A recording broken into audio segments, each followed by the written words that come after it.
দেখেছি জামা মসজিদের ইমাম সাহেব ঢাকা আমার মসজিদের ইমাম সাহেব আপনার মধ্যে সিরাজ আমি দীর্ঘ বছর আমাদের ওখানে 30 বছর ধরে একই মসজিদ, আমাদের একটা মসজিদে ওনাকে রেখেছি খোলা জামে মসজিদে, ওখানেই মানে আমরা জায়গা ওখানে কিনে দিয়েছি, ওখানেই 80 বছর আগে অনেক দিনাজপুরে আসে। দিনাজপুরে না সিরাজ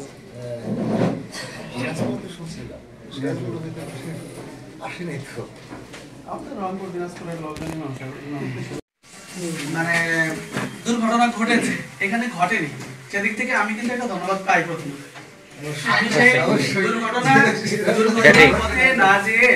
যেখানে আমরা বসেছি টেবিলে যখন বসেছি, বিষয়টা কিন্তু আমাদের যে আপত্তির যে জায়গাগুলো ওনারা বলেছেন করে না, আমরা তো বাইরে থেকে দাওয়াত প্রাপ্ত না, আমার জন্ম এখানে, ওনাদের থেকে 400 মিটার দূরে আমার বাড়ি, আমার জন্ম এখানে, আমার আত্মীয় স্বজনের সাথে জড়িত।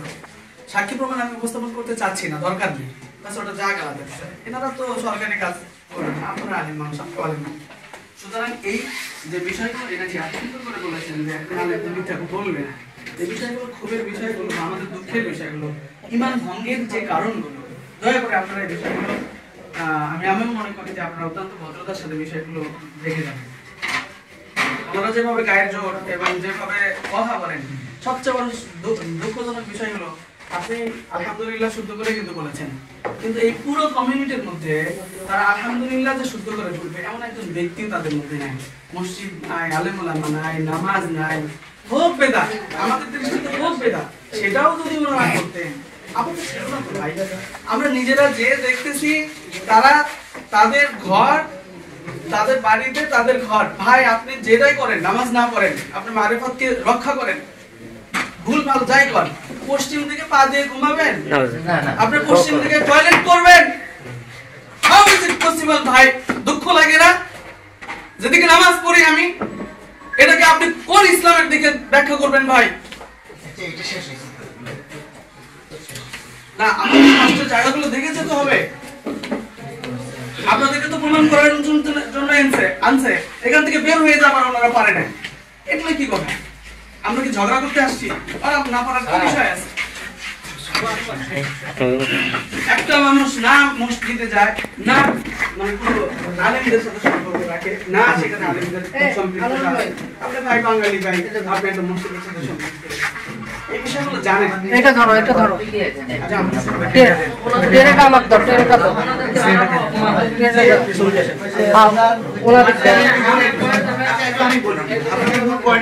আচ্ছা, এই যে ওনারা বললেন যে ওনারা ওই যে কে করে, জিকির করে, বলুন না এটা। আচ্ছা, আমার মনে হয় ভাইরা বুঝছে পয়েন্ট আসতে হবে না, আমি বুঝতে পারছি যে পয়েন্ট আসতে হবে না এখন। না এই যে ঢোল তাবলা হারমোনিয়াম, ভাই ওই যে হিয়াজুলি সাহেব অত্যন্ত সাবলীল এবং মধ্যস্থতার কথা বলেছেন, এখন যে সকল বিষয় বাদ দাও, প্রমাণের দরকার নাই। হিয়াজুলি সাহেব মাঝখানে একদম ফিনিশিং কথার দিকে আসে, ওনারা দায়িত্ব নেই, ওনারা কথা যে ওনাদেরকে দায়িত্ব অস্বীকার করতে যেটা করে না, যদি করতো তাহলে কি হতো বলেন? যে দলিল সাপোর্ট করে কিনা, তারা অস্বীকার করে না, যদি এগুলো করতো এটাকে আমরা দলিল সাপোর্ট করে, এটা তো জানা ঠিক। আমি বলি স্যার, ওনারা এই যে অভিযোগগুলো এখানে 1 থেকে 15 পর্যন্ত আছে, আমি যদি এই অভিযোগগুলো আমরা যদি দেখতাম এরা কোপাকুপি করি, মারামারি করি, মাজার টাজার যা আছে এরা এদের লগে যা পারতো, এরা এদের লগে যা পারতো করতো, আমাদেরকে এখানে কাজ আনতে পারতো।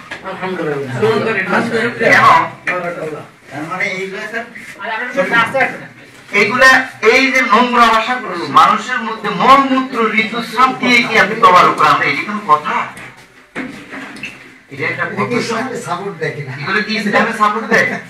প্রত্যেকের চেহারার মধ্যে নূর রে ভাই, আমি তো সেই অবাক হয়ে গেছি। আপনি যেখানে আলেন এখানে আসলেন, প্রত্যেকের চেহারার মধ্যে নামাজের নূর, আমি অবাক হয়ে গেছি।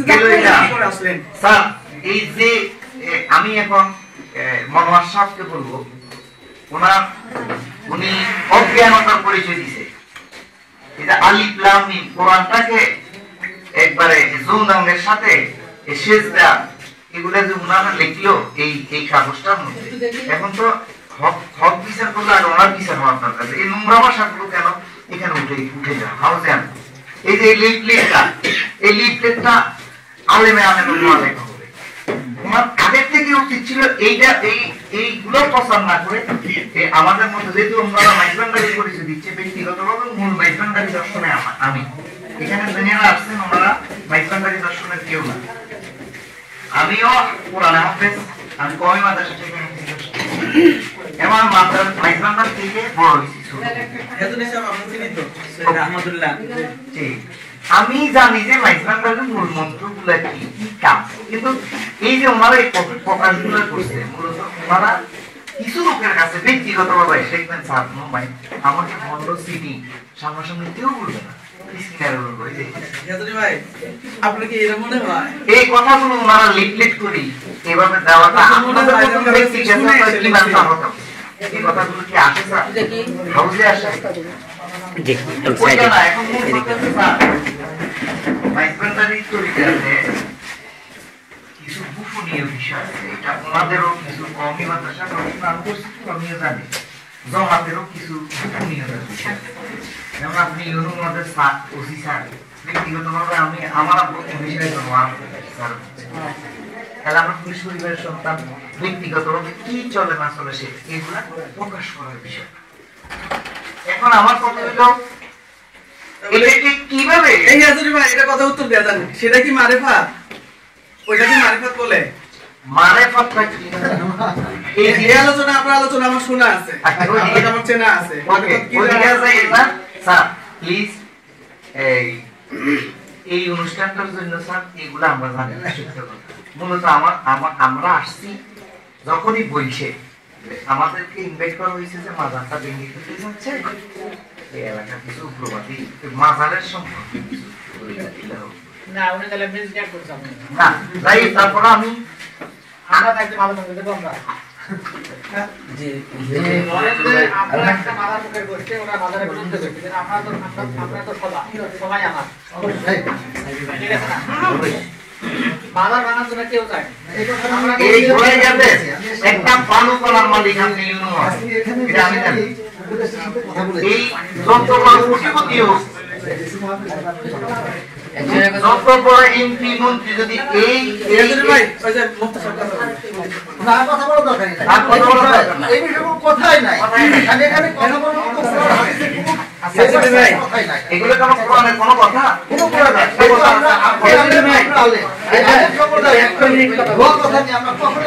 এটা হলো চিন্তা তোমরা কোনো কথা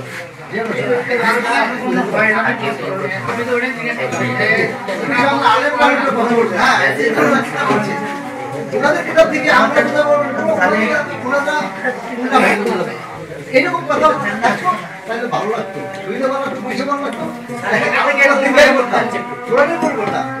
এখানে একটু পানি নাই, এটাকে আমি ঘৃণা করলাম, এই ভরা হাউসের মধ্যে ঘৃণা করলাম। ধন্যবাদ, আশা করছি যে এই বিষয় নিয়ে তারপরেও আমি বলি, তারপরেও কয়েকটা কথা আছে, যেমন কয়েকটা কথা যেহেতু ওরা রাখছে, শুনে যেহেতু আসছি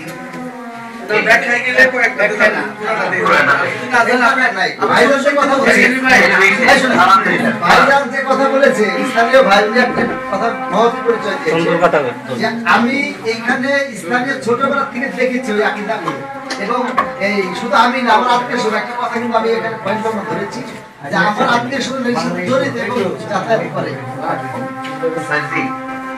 এখানে পক্ষাপা মিটিং আছে, একবারে যে কিতাবাটি দেখছি বা ওনার কথার আলোকে আপনারা যেরকম একটা সোর্স সিটিং বা দেখলে বুঝে মান করতে পারেন, আমরাও তো এই লাইনে আছি। যেমন আমি পর্যন্ত অনেক জায়গায় আমি বেশি সম্মুখীন, ওনারা জানে, এখন আমার 7টা মামলাও চলে, সেই হিসেবে এই লাইনের এগুলো আমার দখলে আছে, ওনারাও অনেক জ্ঞান এই লাইনে।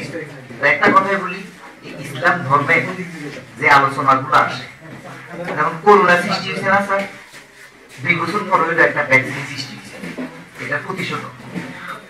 এই কোরআন শরীফ হাদিস শরীফে যা আছে এই সব কিছু আরেকটা আমি দাঁড়া করাইতে পারবো, ওনারাও দাঁড়া করাইতে পারবো। এইভাবে সারা জনম চলে যাবে, শান্তি আসবে না। শান্তি আসবে কোথায়? আমাকে যদি মনোহর ভাই সুন্দর মনে মেনে নেয়, মনোহর ভাইকে যদি আমি সুন্দর মনে মেনে এই, আর আমাদের গোপনীয়তা মনোহর ভাই চল নিয়ে, মনোহর ভাই গোপনীয় যা আছে তা করুক, এটা প্রকার যেন না, আমার তা নিয়ে আমি আছি প্রকার যেন না, এই হলো শান্তি। আমি একটু কথা বলি। ইনি বললেন যেখানে কোরআন থেকে কোনো কথাই নাই, আসলে আল্লাহর নামে জবাই করা ছাড়া যদি কারো নামে জবাই করা হয় সেটা তো সরাসরি হারাম। সেটা কিভাবে খাওয়া যাবে? সেটা তো করতেই পারবে না। মহিলা পুরুষ একসাথে জিকির করা, এই যে মহিলা পুরুষ একসাথে জিকির করে, আল্লাহ তাআলা বলতেছেন কোরআনের মধ্যে যে পর্দা করতে হবে, তাহলে এটা পর্দার বিপরীত কাজ হলো না? তাহলে এই যে কাজগুলো, এগুলো তো কোরআনের মধ্যে আছে এবং কোরআনের কথা এগুলো। আপনারা বলতেছেন যে এগুলো কোরআনের কোনো কথাই নেই এখানে, তার মানে না না না, এই কাজগুলো কোরআন সাপোর্ট করে না। উনি উনি সঠিকটা বলবেন, কোরআন এখানে আমাদের যা আছে সবগুলো কোরআন বিরোধী। উস্তাদ জি, আমি মনে করি যে এখন যেহেতু এগুলো সবগুলোই ওনারা অস্বীকার করেছেন বলতে গেলে, যে এবং ওনাদের আলেম প্রতিনিধিরা বলেছেন এগুলো দলিল দেওয়ার কিছু নাই, তাহলে ওনাদের ভোট যিনি তাদেরকে বলে যাক যে এগুলো ওনারা করবে না, আর এগুলো যে করবে না, আর এগুলো যদি থাকে। আসসালামু আলাইকুম ওয়া রাহমাতুল্লাহি ওয়া বারাকাতুহু। অনুষ্ঠানের সম্মানিত প্রধান অতিথি, সভাপতি এবং এদেশের আপামর জনতা, মাথার মণি, মাথার তাজ, দ্বীনের রাহবার, ওলামায়ে কেরাম, প্রত্যেককে আমি আন্তরিকভাবে সালাম জানিয়ে আমি দুটো কথা বলবো। আমি আলিয়া মাদ্রাসায় পড়েছি এবং কওমি মাদ্রাসায় পড়েছি। তো কোরআনুল কারীমে একটা আয়াত আছে, তা হলো আল্লাহ রাসূলকে আল্লাহ তাআলা বলেছেন ওয়ারিদ আনিল জাহিলিন, একটা কথা। 2 নম্বর হাদিস শরীফের মধ্যে আবু সাঈদ খুদরি রাদিয়াল্লাহু তাআলা একটা হাদিস, তিনি বলেছেন যে মান রাআ মিনকুম মুনকারান ফালিয়ুগাইয়িরু বিয়াদিহি। এই হাদিসটা মাদানী নগরের মুফতি বসিরুল্লাহ সাহেব নেমাক বুখারী আমার নেমাক পড়িয়েছেন। উনি হাদিসটার একটা ব্যাখ্যা দিয়েছেন। কি করবো আমরা যে মান রাআ মিনকুম মুনকারান ফালিয়ুগাইয়িরু বিয়াদিহি, যে আল্লাহ রাসূল বলেছে হাত দ্বারা প্রতিহত করে। একটা লোক আমি দেখতেছি যে হিন্দুরা মন্দিরে পূজা করে, এখন আমি কি তাকে মারধর করবো, না তার পূজা বন্ধ করে দেবো, না ওখানে কি বিশৃঙ্খলা সৃষ্টি করবো, কি করবো আমি? তো উনি এখানে এই হাদিসের উনি একটা ব্যাখ্যা দিয়েছেন যে আমি পৃথিবীর কোন আলেমের থেকে, আমি আলিয়া মাদ্রাসায় পড়েছি এবং এই সুফিবাদের উপরেও আমার অনেক গবেষণা আছে, এখানে যাহা আলোচনা আসছে তা হলো, তো উনি বলেছেন যে এটাকে আপনি যখন কোন একটা কাজ দেখেছেন তখন আপনি কি করবেন, কি হাতে এখানে ময়লা, হাতটা কেটে ফেলবো, না ময়লাটা কৌশলে আপনি পরিষ্কার কোনো জিনিস দিয়ে ওটাকে আপনি পরিষ্কার করে দিবেন। এখন পরিষ্কার করে দিতে গেলে যেমন আমরা দেখি যে স্বাভাবিকত একটা হলো সমাজের মুসলমান সবাই, অনেক মুসলমান আছে, এখন মুসলমান সবাই নামাজ পড়ে না, এটা এক জিনিস। কিন্তু আমার একটা ভাই নামাজ পড়ে না, আমি তাকে বেনামাজি বললে সেটাও অন্যায় হয়, তাকে আমি কালমন্দ করলে তাও অন্যায় হয়, তাহলে কি করবো আমি তাকে আল্লাহ রাসূল করিম সাল্লাল্লাহু আলাইহি ওয়াসাল্লাম তিনি তার মক্কা জীবনে, মদিনার জীবনে তিনি মানুষকে কি করেছেন, যে আদর্শ উসওয়াতুন হাসানা, উত্তম আদর্শ নমুনা দেখানোর কারণে বড় বড় কাফের মুশরিকরাও আল্লাহ রাসূলের কাছে বাধ্য হয়েছেন মাথা নোয়াতে। সেখানে আল্লাহ তাআলা কোরআন উদউ ইলা সাবিলি রাব্বিকা বিল হিকমাতি ওয়াল মাউইযাতিল হাসানা। আমরা আলেম সম্প্রদায়, আমরা দ্বীনের রাহবার, আপনারা যারা এখানে আসছেন আপনাদের এই এলাকার প্রতিনিধি এবং অনেক বেশি জাননেওয়ালা। তো এখানে আজকে আমরা একটা বিষয়, আমি কথাটা স্পষ্টভাবে বলতে চাই, তা হলো একটা মূর্খ লোকের সাথে তর্ক করা এটা বোকামি। কারণ আল্লাহ রাসূলকে আল্লাহ নিষেধ করেছেন, ইয়া রাসূলুল্লাহ আমি যখন মসজিদে ইমামতি করি, আনন্দী নারায়ণগঞ্জের একটা মসজিদের ক্ষতি 14 বছর, আমার মসজিদের একটা মুসলিমের সাথে আমার সাথে আজ পর্যন্ত দুইটা কথা হয়নি। কারণ আমি মূর্খদের সাথে কথা বলি না, মূর্খ লোকদের সাথে আমি কথা বলি না। এখানে খুবই জ্ঞানী গুণী লোক, এবং আমি অনার্স মাস্টার্স কমপ্লিট করেছি বিশ্ববিদ্যালয় থেকে, তারা হাদিস পড়েছি। সর্বোপরি একটা কথা হলো যে আমাদের মধ্যে মুফতি মনোয়ার সাহেব অনেক কথা বলেছেন, ওনার কথাগুলি প্রথম অবস্থায় একটু ভালো লেগেছে, পরে আবার দেখলাম, পরে আমার মোটামুটি ভালো হয়। কিন্তু আমরা আলেমরা সূর্য, তাহলে সূর্যের কাজ অন্ধকার রাতেও আপনার যেমন একটা বদ্ধঘর থাকবে, ওই বদ্ধঘরে কিন্তু সূর্যের তাপ ঢুকে, মাছের সেখানেও সূর্যের তাপ পায়, গাছ সূর্যের তাপ পায়। আমরা আলেমরা আমরা আমাদের কার্যক্রম থেকে আমরা দূরে সরে গেছি, কাউকে ভণ্ড বলতেছি, কাউকে বেদাতি, কাউকে শিরকি, কাউকে নানা রকম প্রতিবাদী। আজকে আমরা আমাদের পরিবেশটা আমরা নষ্ট করে ফেলতেছি। আজ থেকে আরো 10 বছর পিছনে আমরা গেলে দেখি যে আজকে বর্তমান সমাজে যত শিরক, বেদাত, নাজায়েজ, হ্যাঁ আমি বলছি এই যে কথাটা, তাহলে আমরা আমাদের যে পরিবেশটা আপনি কি করবো, আমরা সেটা হলো আমরা একটা লোককে যদি দেখি যে তাহলে তাকে আপনি সর্বপ্রথম আপনি একটা আদর্শ দিয়ে তাকে আপনি খুব কৌশলে, কারণ আপনি তার কাছে যাতে যেতে পারবেন না, তার সাথে আপনি কথা বলতে পারবেন।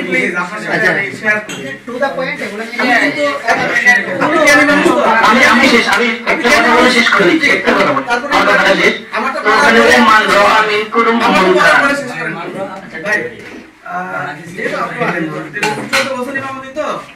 আমার হলো 21 বছর এবং আমি খুব ব্যস্ততার মধ্যে ইমামতিটা চালাই গেছি, এখনো চালাই। একদম রুট পর্যায় থেকে হাই লেভেল পর্যন্ত মানে কাজ করেছি। আপনি যখন ঢাকায় আছেন না, আমি একদম গ্রাম থেকে শুরু করে বাড়িধারা পর্যন্ত ছিলাম, বাড়িধারা সেন্ট্রাল মসজিদে করেছি। তবে এই মানুষের সাথে ম্যান কমিউনিকেশন যেটা, এটা মোটামুটি আমার জানা আছে। প্লিজ আমি আপনাকে বলতেছি কি, আমি হুট করে এই কথাগুলো সামনে আনি নাই। আমার বয়স 46, এই মানে সিন্স 46 ইয়ার্স আই স আমি দেখছি, এবং এটার জন্য যা করা দরকার, দাওয়াতে যতগুলো পদ্ধতি করলেন না, হুটহাট করেই তো আর একটা কাজে আসি নাই। অনেক সাবলীল সাধারণ ভাই বন্ধু ইসলামের যে স্টেপগুলো আছে দাওয়াতে, এগুলো বাদ দিয়ে আজকে প্রশাসন এই পর্যন্ত আসে না। আমি এই জন্য বলছি যে আপনারা আমাকে ধন্যবাদ দিয়ে যান যে এটা হুট করে তো আসেই নাই, বরং যা হওয়ার ছিল এখানে আমাদের আহলে হাদিস ভর্তি। আমরা কিন্তু আহলে হাদিস না, এটা আপনারা জানেন আহলে হাদিসের বৈশিষ্ট্য, আহলে হাদিস ভর্তি। এবং সেটা কি জানেন, বাংলাদেশের জেএমবির মধ্যে শীর্ষস্থানীয় জেএমবি যারা, তারা ঘোড়াঘাট থানার উৎপত্তি, এইখানে মাজার এখন পর্যন্ত আছে। এটা কিভাবে, এটা কিভাবে, এটা বললে তাহলে আপনার ওই যে মানে যে নাসিহাটা দিতেছেন আমি আবার শুনবো, ফোন নাম্বার নিব তো অবশ্যই। তো আসলে সময়টা সংযোগ করার জন্য আমার মনে হয় যে বিষয়গুলো সারাদিন কথা বললে মানে বক্তারা তো চাইলে আমি এবার বলি। প্রথমত হলো আপনাদের সামনে কথা বলার আমার কোনো যোগ্যতা নেই, আপনাদের স্টুডেন্ট হওয়ার আমি যোগ্যতা রাখি। কারণ আপনারা দাওরা হাদিস পাস করা মানে তো আলহামদুলিল্লাহ প্রচুর পড়াশোনা করেছে, তাই না? আমরা তো এই লাইনে পড়াশোনা করি না, আমরা এটা জানি না কিছু, কিন্তু কিছু বিষয় তো আমরাও জানি না। যেহেতু এখানে 15টার মধ্যে তারা 5টা করে, বাকিগুলো করে না। যেহেতু তারা অস্বীকার করছে, তার মানে তারাও জানে এটা কোরআন হাদিস সমর্থিত বিষয় না। যেহেতু আগে করে নাই, ভবিষ্যতে করার সুযোগ নাই, তাই না? যেহেতু তারা করে না, এটা আমরা কি ভুল করলাম না? শোনা ঠিক আছে, তার মানে এগুলো ভবিষ্যতে আর করবেন না। যে 5টা করছে আমরা সেই পেশাটা ব্যক্ত করবো, এটা হলো 2 নম্বর। হলো পীরের অনুপস্থিতিতে তারা অগ্নি পূজকদের মোমবাতি প্রজ্বলন করে সেখানে সেজদা করে। আমি যতটুকু জানি আল্লাহ ব্যতীত কাউকে সেজদা করার সুযোগ নাই। এখানে অনেক আলেম ওলামা আছেন, ভুল হলে বলে দিন। আপনারা কোনো সেজদা করেন কিনা একটু বলেন। বলেন হ্যাঁ তাদের সেজদা কেন উপস্থিত আজকের টিউনা মহোদয়, পশ্চিম মহোদয় এবং বিজ্ঞ আলেম ওলামাগণ সকলের প্রতি সালাম। আসসালামু আলাইকুম ওয়া রাহমাতুল্লাহ। এখানে সেজদার বিষয়টা আমরা জানি যে সেজদার পূর্ব শর্ত হলো ওযু। ওযু ছাড়া সেজদা হয় না। দয়া করে আপনার নাম এবং আপনার পরিচয়টা জানান। আমি মাওলানা মাইনুল কবির সিস্তি নিজামী। আমি 1984 সালে টাইটেল পাস করি। আমি এখানে 87 সালে আসছিলাম দিনাজপুর ফুলবাড়িয়া। তখন এমন আলেম আমি পাই নাই। তখন এখানে কল্লা গরু জবাই করে কল্লা নিয়ে যেত মোল্লারা। আমি কল্লা বন্ধ করছি, সে মাইনুল কবির আমি এই দিনাজপুরে। ভালো কাজ করছেন। তো যাক, আমি খুলনা আলিয়া থেকে দাখিল আলিম পাস করে ঢাকা কলেজ থেকে ইসলামিক স্টাডিজে মাস্টার্স করছি 95 ক্লাসে। তো যাই হোক, এখন সুফি বাদ নিয়ে গবেষণা করি। তো সিজদা করতে গেলে সিজদার শর্ত হলো ওযু করা এবং নামাজের জন্য সিজদা করা। সিজদার ভিতরে তাসবিহ তাহলিল আছে, কিন্তু এখানে যে সিজদা দেওয়া হয় তাজিমি সিজদা, এর ভিতরে ওযু লাগে না। আর এখানে কোনো পাঠ নাই স্যার। তাহলে কাজে আমার মনে হয় এই সিজদার সাথে ওই সিজদা পর্যন্ত আসলে ভালো হয়। ধন্যবাদ মাইনুল কবির স্যারকে, শাহসুফি মাইনুল কবির হুজুরকে অসংখ্য ধন্যবাদ, সুন্দর কথা বলছে। আমি বলি স্যার, আপনি যে প্রশ্নটা করছেন সহজ ভাষায় বুঝাই দিই। এখানে পীরের অনুপস্থিতিতে তারা অগ্নি পূজকদের ন্যায় মোমবাতি প্রজ্বলন করে, সেখানে সেজদা করে। অগ্নি পূজক এটা সত্য। অগ্নি পূজকটা কি? ওনারা মোমবাতি জ্বালায়। মোমবাতি জ্বালাইয়া ওনারা এইভাবে না এইভাবে একটা ভক্তি দেয়, এটাকে সেজদা। সেজদা করতে হলে আলেম ওলামারা জানে 3 বার 5 বার 7 বার সুবহান রাব্বিয়াল আলা সহি করে করতে হবে, আগে রুকু করতে হবে, অনেক কাজ আছে। ওইগুলো কিছু না, মানে সম্মানার্থে। যেমন আমি এখন নিচু হয়ে কথা বলতেছি না, এইভাবে মুর্শিদকে, উনি যেহেতু আমাদের জ্ঞানের গুরু, ওনাকে সম্মানার্থে ওনার সমাধি লাশটা যেহেতু এই মাটি মন্দিরে আছে, মাটির কবরের ভিতরে আছে, দেখো না, সেই অনুপাতে ওনাকে একটা ভক্তি জানায়। এইটাই তার মানে এই সেজদা বৈধ। সেজদা না, যেটা করে সেটা বৈধ। হ্যাঁ, যেটা করে এটা আমাদের সেজদা লিখছে, সেজদা নাই। আচ্ছা, ওনারা যেটা করতেছে এটা আপনাদের দৃষ্টিতে বৈধ। হ্যাঁ, ঠিক বৈধ। আচ্ছা, এটা আপনার কোনো কথা আছে? জি জি, অবশ্যই অবশ্যই। সেজদায় তাজিমি তাজিমি বলি না, সেজদাই নাই না। সেজদায় না, সেজদার সংজ্ঞা বলবেন। ডিকশনারি হাওলা সহ সেজদার সংজ্ঞা বলেন। সেজদা কাকে বলে ডিকশনারি সংজ্ঞা? একটা কথাও এখন এখানে এদের প্রসঙ্গে বলেন, তাহলে অনেকগুলো বিষয় সবগুলো বলতে হবে। বুঝতে পারছেন? মনোয়ার সাহেব বলেছেন যে আপনাদের আর কোনো কথা এখানে আসেনি। উনি বলেছেন যে আপনি যে এখানে ক্লোজ, যেহেতু এখানে একটা সমঝোতা চলে আসছে, তাহলে আর আমরা কথা না বলেন স্যার। এখানে যাই বলবেন আপনি ভাই, আপনাদের সাথে তাজিমি সিজদা হারাম। তাজিমি সিজদা আর সিজদা এগুলো নিয়ে তো আমাদের অনেক ডিবেট আছে। সেটা বিষয়টা আজকে প্রসঙ্গ না। ডিবেট আপনারা এখানে যাওয়ার পরে স্যার আমি আপনাকে বলি স্যার, এটার নাম কি স্যার? এখন ওনারা যদি এটাকে সিবা বলে, তাহলে ওনারাই বলতে পারবে এটা সিবা, এটা ওনাদের ভাষা সিবা। এখন আমরা করি হলো এটা হলো আমাদের পূর্ব একবারে ভক্তি, সেজদা না। ভাই ভাই ভাই ভাই, সেজদা বলে এখানে আমি কি বলবো? এই আলোচনায় আইসেন না, আসলে কিন্তু সবগুলো আলোচনায় আচ্ছা স্যার, তাহলে আপনারা কিন্তু ক্লোজ করেছেন। আলোচনার সাথে সব আসতে হবে। তাহলে বললে এইভাবে এরকম করে ডাইরেক্ট করতে হবে।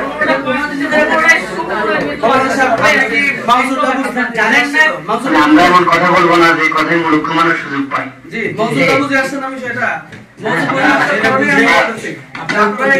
ভাই একটা ফাইনাল ডিসিশনে আসছে। আমি স্যার এই বিষয়টা নতুন আলোচনায় আসবেন কি? আমি বলি, আপনি কোনো খেয়াল করেন না, একটা কাগজ পড়ছিলেন আমাদের এখানে। আমি এক কথাই বলছি, এই সারা রাত ওনারাও কথা বলতে পারবে, আমরাও বলতে পারবো। আমার কথা হলো, আমরা যে সিস্তিয়া তরিকা যে একটা লাইনে লাইন পদ্ধতিতে আমরা আছি, সেটা একটা লাইন, আর ওনারা যে লাইনে আছে। এই হাজুর ভাই, আপনি কথাটা কেমন জানো? আপনি নিজেই বলেছেন, ভাইও বলেছেন যে আজকে যে বিষয়গুলো আসছে আমরা পূর্ব থেকে অবগত নয়। এই বিষয়টা যদি এরকমই হয় তাহলে আমরা এখানে আসতামই না। আপনি নিজেও বললেন যে কাটাকাটি আপনারা করেন। এখন যদি কোনো প্রসঙ্গ নিয়ে একটা সাবেক করার দিকে যান তাহলে সর্বশেষ তো আপনি বৈধতাই দিয়ে যাচ্ছেন। সেজন্য আমি মনে করি আপনাদের এখানে কিন্তু আমরা পক্ষ বিপক্ষে যেটার জন্য আসি না। আমাদের এখানে প্রতিষ্ঠিত আল্লাহর বিধান। যদি মনে করেন যে আমি জিতবো তাহলে ভুল কথা। আমাদের এখানে প্রতিষ্ঠিত যে আল্লাহ এবং রাসূলের আল্লাহর বিধান, রাসূলের সুন্নাহ, তাই না? আমরা এখানে ডিবেটে যাব। কারণ হলো এই ডিবেট করতে হলে প্রত্যেকটা পেছনে ডিবেট থাকে। একটা পক্ষ যেতে ওটা সদস্যের জন্য হয়তো আরেক দুই দলজন ডিবেট করবে না, তখন তো আরেক দল যেতে পারে। ইসলাম কিন্তু সেটা না।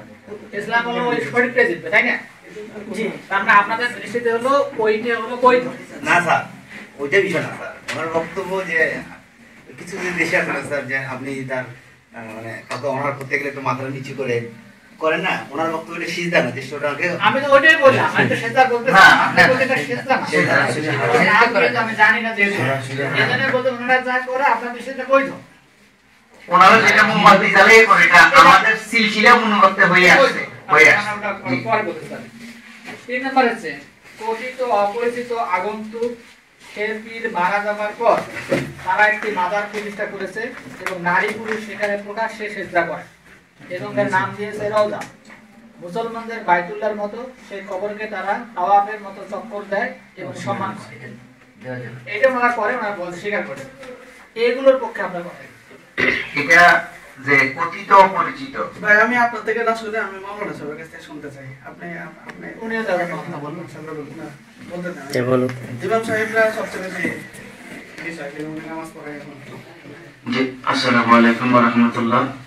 আজকের এই মহতী অনুষ্ঠানের সম্মানিত সভাপতি, প্রধান অতিথি, আলেম ওলামাবৃন্দ, প্রতিপক্ষ যারা আছেন, যে দাবিগুলা আপনারা করেছেন, আসলে কিছু কিছু জিনিস মানে এখানে লেখা হয়েছে, যেভাবে হোক লেখা হয়েছে, কিছু ভুল আছে। আবার দ্বিতীয়ত হলো কিছু ওনারা অস্বীকার করেছে, যাদের প্রতি মানে ইয়ে করা হয়েছে, মামলা দেওয়া হয়েছে, এটা এক ধরনের মানে অভিযোগ করা হয়েছে।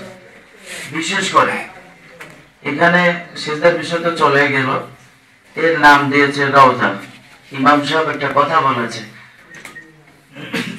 আপনার সারা বিশ্বের সকল উলামায়ে কেরাম একমত, হুজুর পাক সাল্লাল্লাহু আলাইহি ওয়াসাল্লামের কবর শরীফ বলেন, রওজা শরীফ বলেন, সবই এক কথা।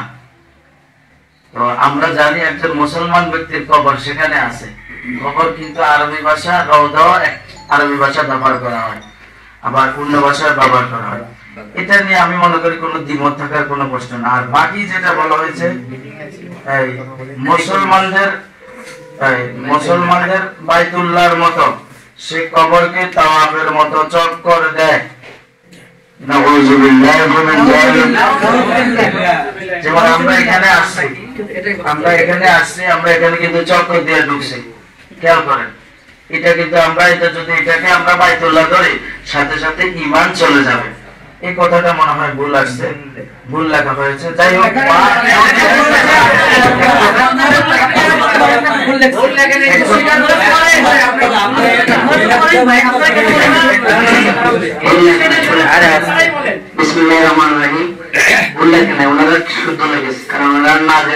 দীর্ঘদিন পর্যবেক্ষণ করে, ওনারা এত গবেষণা করে এখানে লিখেছে। বিষয় হলো এখানে যে নারী পুরুষ নির্বিশেষ সকলে একত্রিত হয়, এই কথাটাও সহি আপনাদের দৃষ্টিতে, কিন্তু ওনারা যে দৃষ্টিতে করা হয়তো ওনাদের জায়গা স্বল্পতার কারণে, এবং ওনারা হয়তো যেভাবে উরুস শরীফ করে, উরুস শরীফের যে প্রক্রিয়া, হয়তো ওনাদের এখানে ভালো কোনো জ্ঞানী গুণী শিক্ষিত বা ভদ্র বা আলেম ওলামা না থাকার কারণে ওনাদের ঢাকা শহরেও কিন্তু উরুস শরীফ হয়, সেখানে ওয়াজ মাহফিল হয়, মিলাদ হয়, দোয়া হয়। এখন এখানে কিভাবে হচ্ছে তা আমরা জানি না, তবে যেভাবে আপনারা লিখেছেন নারী পুরুষ নির্বিশেষে, এখন নারী পুরুষ বলতে হযরত নারী পুরুষ বা আপনারা এই হিন্দুরা হয়তো নারী পুরুষ, এখন ওখানে না। এবং বিষয় হলো ওনাদেরকে আপনারা এবার এটা একটু সময় দেন, ওনারা একটু পরিবেশটা সুন্দর বসায় আনে।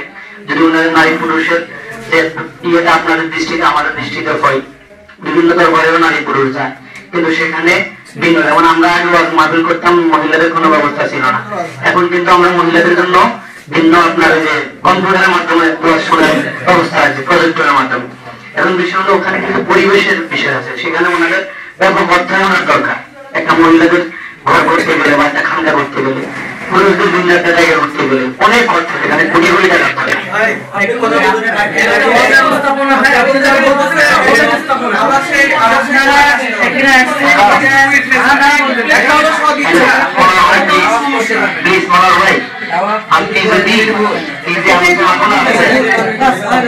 যদি তোমাদের থেকে নিতে চান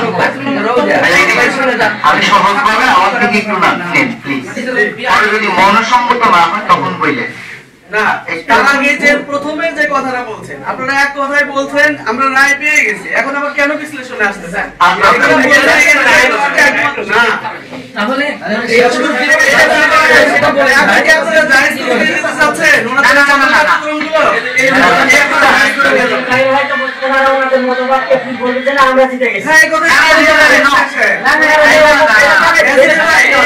পর্যন্ত এটাই হয়েছে।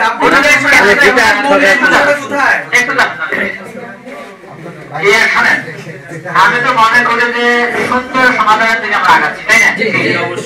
কারণ যে কাজগুলো এখানে উঠে আসছে আপনাদের কাছে প্রমাণ আছে তারা করে, কিন্তু তারা এখন অস্বীকার করছে তারা করে না। তার মানে এটা প্রমাণ করে এগুলো যে কোনো আমাদের তারা অনুষ্ঠিত করতে পারবে না। আর যে পাঁচটা তারা করে বলে ঘোষণা দিচ্ছে তাদের লোকে বলছে নাউযুবিল্লাহ, বলছে না, তাহলে কি প্রমাণ হয়? আমরা ডিবেটে যাচ্ছি না, ওনাদের কাছে আমরা শুনি, ঠিক আছে? আমরা কেউ কথা বলবো না, ঠিক আছে? কারণ আলোচনা সাজায় করার জন্য সেই সময় আমার নেই। এখন ভাইরা যদি কথা বলতে যে পূর্বের কথার সাথে কন্ট্রাডিক্টরি হয়ে এখন যদি বৈধতা দিয়ে যায়, না শেষে তো তাই হবে। সব ঠিকই বলে গেছে, ঘটনা তো এই ঘটবে যে তাই হয়েছে। আপনারা যদি মৌলিক বিষয়গুলো বুঝে থাকেন তাহলে একটা কনক্লুশনে যান। আপনাদের সারা ভিন্ন মত আমাদের কোন কোন জায়গায় আছে ওটা তো আমাদের আমি একটু বলি। আচ্ছা, আপনারা তো যে মাদারের অতিথি হিসেবে এসেছেন না? আচ্ছা, আমি একটু আপনাদেরকে মানে ওদের কাছে প্রশ্ন করবেন আপনারা যে আসলে আপনাদের মাদারে কি নিয়মে চলে। আমার কথা যে আপনার কি নিয়মে চলে, যদি নিয়মে চলে যে এই নিয়মে চলে আপনাদের দৃষ্টিতে যে হ্যাঁ এই নিয়মগুলো সঠিক, এই নিয়মটা সঠিক না, এই জ্ঞানটুকু ওনাকে আপনি বুঝাতে যদি সক্ষম হন তাহলে আর আমাদের এখানে আলোচনা অন্য কোনো প্রয়োজন নেই। ওনার কাছে আপনি জেনে নেন আসলে এনারা যে অভিযোগটা দিচ্ছে সেটা পরের বিষয়। এটা ওনার অভিযোগটা যে আপনি মাদার্স চালাচ্ছেন, আপনি কি নিয়মে মাদার্স করেন কথা বুঝছেন না? ওইটাই যদি মনে হয় হ্যাঁ ওটা যদি ইসলামকে সাপোর্ট করে তা বলবো হ্যাঁ ঠিক আছে এটা করেন, যদি না সাপোর্ট করে তাহলে এটা থেকে আপনি বের হওয়া আসার জন্য একদম কি তরিকা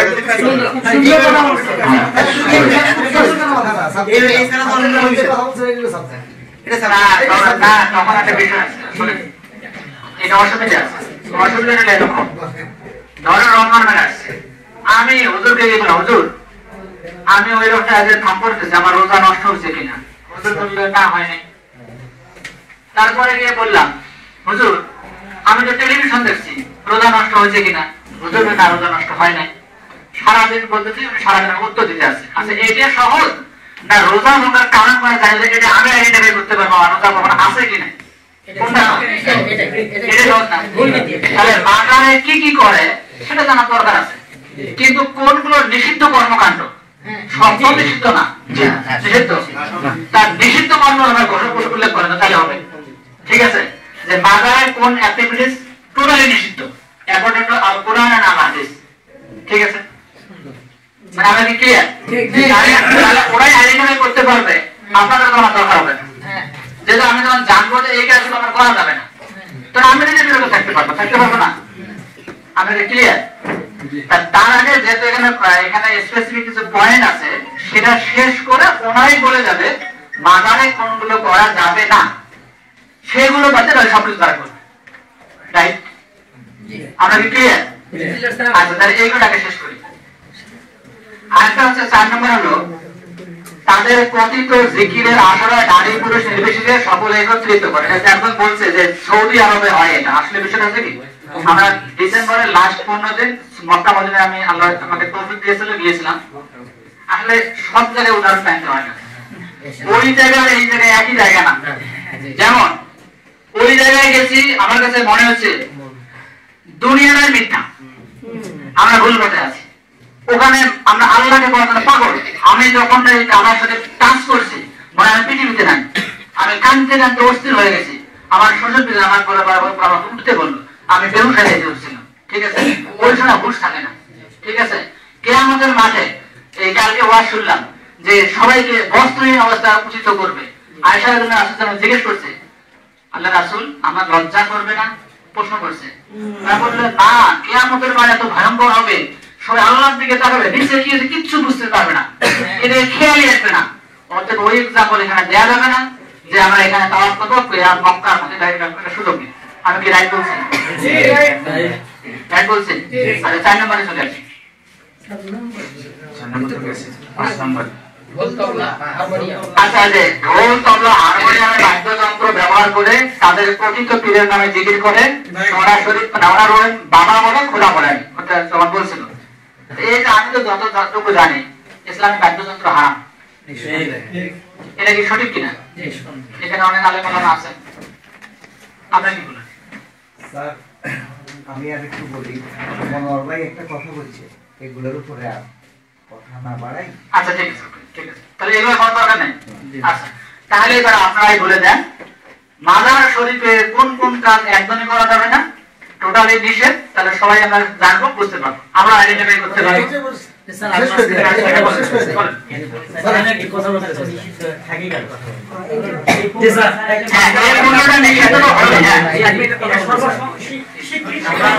আমরা মসজিদ চালাই, মাদ্রাসা চালাই, এটা ধর্মীয় একটা প্রতিষ্ঠান না। মসজিদ মাদ্রাসা গুলো সাধারণ পাবলিক আমরা আসি মসজিদে নামাজের জন্য, একটা পরিচালনার জন্য বিজ্ঞ ব্যক্তির প্রয়োজন হয়। আমি বলে দিচ্ছি যে মাজার ওনারা পরিচালনা করবেন, কারা পরিচালনা করবে এটাও শেষে আমরা ডিসকাস করবো ইনশাআল্লাহ।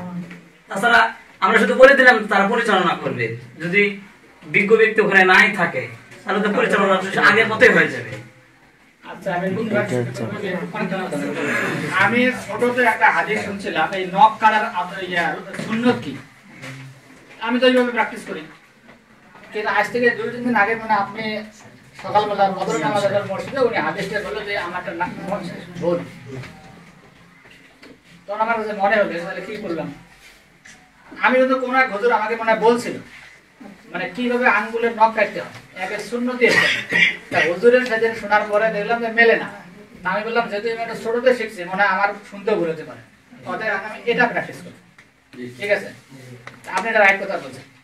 কারণ হলো আমি একটা জিনিস পরিচালনা যদি করতে চাই, ধরেন আমাদের উনি হলো আইন শৃঙ্খলা দেখে, উনি যদি সিআরপিসির আইনের ধারা যদি না বোঝে উনি কিভাবে করবে এটা? আমরা যে মোবাইল পরিচালনা করতে চাই, আগে ইনস্ট্যান্ট মানুষকে জেল নেই, জরিমানা করি অথবা আটকে রাখি, যেটা করি না কেন, আইন যদি আমার ক্লিয়ার ধারণা থাকে আমি তো ভুল করবো, তাই না? আর দুনিয়ার আইন ভুললেও কোনো সমস্যা নেই, হয়তো ওটা শাস্তির হিসেবে 100 মাপ পাওয়া যাবে, কিন্তু এই কোরআন হাদিসে ভুল করার সুযোগ আছে না, তাও আবার জেনে শুনে সুযোগ নেই। তাহলে আপনারা কি বলবেন? স্যার কোন আলোচনার কথা বলছেন? আপনি শুধু বলবেন যে মাজারে কি কি কাজ করা হবে। আমি বলি এখানে ওনারা যে মাজারটা এখানে প্রতিষ্ঠিত হয়েছে, এই মাজারটার মূল সিলসিলা হলো সিস্তিয়া তরিকা হয়ে মাইজ ভান্ডারে। তো মাইজ ভান্ডারের নিয়ম তান্ত্রিকে এটা চলবে, এটা মাইজ ভান্ডারের একটা খলিফা যে রহিম শাহ। আপনি ব্যক্তিগতভাবে চিনতেন? হ্যাঁ, আমি যতটুকু এখন নিউজ পেলাম, যখন আমাকে কিন্তু এখন যতটুকু শিওর হয়েছি, এখন আজকে থেকে 2-3 দিন আগে উনি যে দরবারের খলিফা আফজাল ফাটোয়ারি, উনি ছিল মাইজবান্ডার দরবার শরীফের খলিফা। না সেটা তো আমরাও জানি না, বুঝছেন না? মাইজবান্ডারের নিয়মগুলো কি? মাইজবান্ডার কোন নিয়ম? শরীয়তটা একটাই, সেটা মাইজবান্ডারের জন্য আলাদা না, শরীয়তটা একটা, কোরআন হাদিস স্যার আমি এটা ভালো তো শরীয়ত যদি একটা হয় হ্যাঁ তাহলে শরীয়তের মধ্যে 72টা দল কেন? শরীয়তের মধ্যে হানাফি এবারে শরীয়তের মধ্যে 72 দল হবে, আমি বলি কোরআন একটা নবী একটা মৌলানা সাহেব নবী একজন ওদেরকে আমরা মনোর ভাই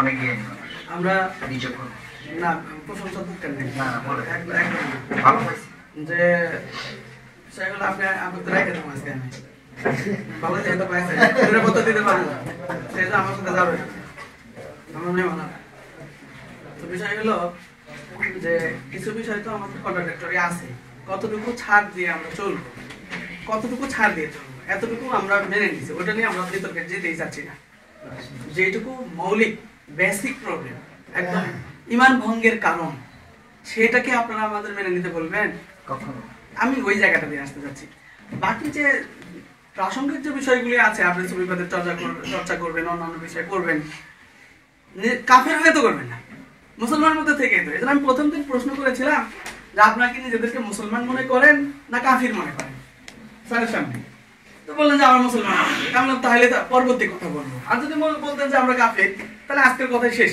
এরপরে যা পারেন তাই করেন কারণ আমি হিন্দুদেরকে নিয়ে এখানে আবেদন নিয়ে মামলা নিয়ে আসি কারণ আপনি যেহেতু মুসলমান মনে করেন আপনারা যেহেতু নিজেদেরকে মুসলিম বলছেন সুতরাং আমরা একটা মৌলিক জায়গায় থাকতে চাই এই জন্য আমি এই যে তর্ক সারা রাতে বাড়াতে চাচ্ছি না কথা হয়েছে এখন আপনারা স্যার যেটা জানতে চাইছে মৌলিক নীতিমালা একদম অ্যাকুরেটলি ঈমান না ভাঙে এতটুকু আপনারা বলে যাবেন আপনারা বলেন তো জিজ্ঞেস করেন এই হিয়াজুরি ভাই আপনারা মহব্বত করে করে এভাবে বলতেছে জিজ্ঞেস করেন তো ওই যে আপনার পিছনে দুইজন আছে আমার চাচা একদম রক্তের সম্পর্ক ওই দুইজন জীবনে কোনোদিন মসজিদে যায় না কেন আচ্ছা কি ধরনের মারের কথা আপনি চাচা আপনি কিন্তু সবাই আলেন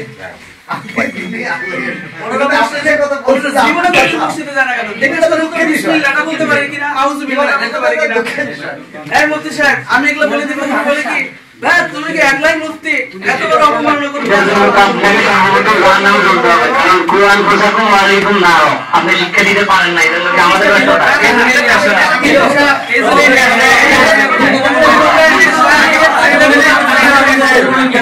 আপনাদেরকে তুলে দেওয়া শিরকের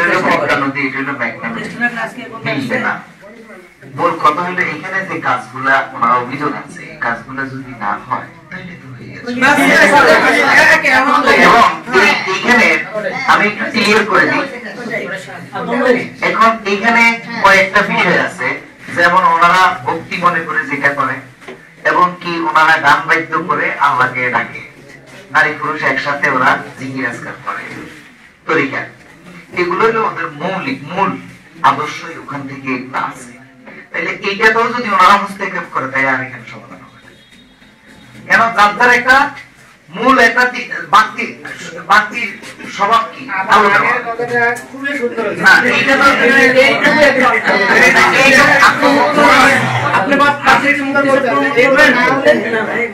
কিন্তু এইগুলো ওদের এইগুলো চলবে ওই জায়গা মূল জায়গা ওইটার সমর্থনে ব্যাখ্যা কি ওইটার সমর্থনে হ্যাঁ ব্যাখ্যা আছে মাঝমাঝে একটা হুজুর দেওয়া লাগবে বললেন যে মাইজ ভান্ডারের নিয়ম অনুযায়ী চলবে আমি বাবুনগর 8 বছর লেখাপড়া করেছি মাইজ ভান্ডারে কতবার গেছি মাইজ ভান্ডারের উপর দিয়ে নানপুরে গেছি সরাসরি মানুষ ওখানে কবরে সেজদা করে এটা তো আমার সচক্ষে দেখা আপনি কিভাবে বলতে পারতেছেন যে মাইজ ভান্ডারের আদলে চলবে এটা ওখানে তো সেজদা হয় মানুষকে চেষ্টা করে ভাই যেটা বলছেন সেখানে যে কটা বিষয় আছে না বলেই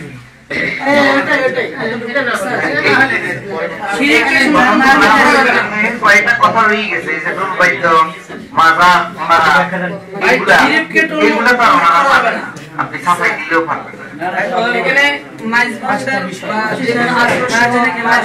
বা দেওয়ানবাগি যাই হোক কোনো আমরা পূজারি বা কোনো একটা মাজার কেন্দ্রিক না যেটা শরীয়ত বলবে ওই ভিত্তিতে আমাদের মাজার চলবে একটু থামেন তো আমি বলি চমৎকার অভিযোগ যেগুলোতে আসছে এগুলো হবে, হ্যাঁ এগুলো কোরআনের সমাধানে চলবে না, এইটা না আর তো কোনো কথা নাই। আপনার কি ম্যাচ ক্লিয়ার? না হওয়ার ব্যবস্থা করে দিবেন স্যার, আপনার দাবি। আমি কেন ব্যবস্থা করব না করা লাগবে, মানে আইনে ইসলামী ওলামা ইকরামদেরকে দায়িত্ব দেন, আইনে ইসলামী ওলামা ইকরামদেরকে দায়িত্ব দেন। থাকেন সরকার থেকে দেন, পুরো থেকে দেন, তাহলে ওনারাই ভালো করে নিতে পারবে, আমার কিছু করতে হবে